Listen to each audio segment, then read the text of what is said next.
today, Bishop, we're going to hit the 7th goal, which is the diocese will partner with pastors and parishes for successful assessment, training, and implementation of effective evangelization and family ministry strategies, including hospitality and intercultural competency by Pentecost 2019. That is a mouthful. and what's highlighted in the brochure is effective evangelization. You're right, John, that is a mouthful, and it's a very large goal.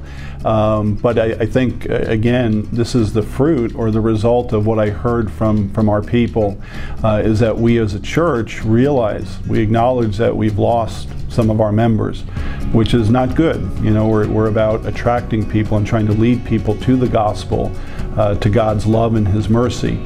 So if in fact we've lost some, or there are those that just don't practice any faith, or just kind of wandering or searching, part of our mission as a church is to reach out to them, to welcome them back, or to welcome them for the first time.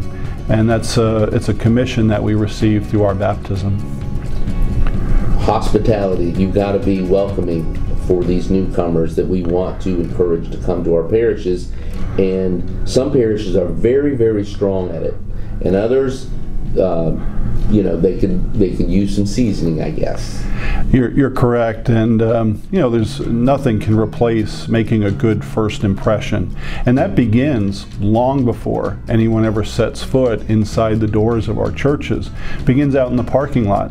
You know, do we help and assist people with finding places to park, particularly if they're elderly or have a disability? New parishioners, maybe people or people that have never been to our parishes and they come. Is it clear how they get into the church or what the parish property is like? So we want to have that as a ministry priority, is to have the Sunday experience, is how I would call it, to be very welcoming and to be very friendly to those who come to our churches. So will the diocese and your team, your committee, sort of go through, okay, I'm going to take parish A and say, what is your plan for hospitality, and does this meet the criteria for training the ushers, the greeters, and that kind of thing, or is it just it's up to the pastor and his group? No, we certainly as a diocese can offer support and assistance to parishes that desire it, as far as helping to train them and help them to embrace an attitude of welcome and assistance to people that come to church. In addition, there's various national programs which help parishes to do that as well. One that comes to mind is called the Amazing Parish. Pretty familiar with that one, and it's been used in many dioceses and parishes throughout the country, and it really focuses on the Sunday experience. Again, from when people first drive onto our property, what do they experience? Do they feel that they're at home? And it helps parishes and teams at parishes to bring that about in a local parish community. This specific goal that you've laid out has got a lot of keywords. Another phrase is intercultural competency. What is that? Well, we recognize that here in the Diocese of St. Petersburg, as in many dioceses throughout our country, we're a very diverse church.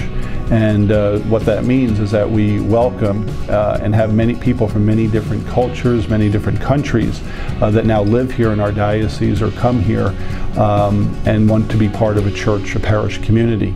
So we recognize that cultural diversity, and we want to celebrate that, but we also want to be sensitive to it, because when we engage or encounter somebody that maybe comes from a different background or experience than we do, we need to know how to engage them and to reach out to them. And I know some parishes, they'll have a Spanish Mass or a Vietnamese Mass, as well as, you know, 4 or 5 English Masses. How do we come together as a community when you're in that kind of setting where you're sort of split off? You mentioned a number of languages. Actually, we celebrate Mass in 12 different languages here in the Diocese of St. Petersburg. How do you unite all those?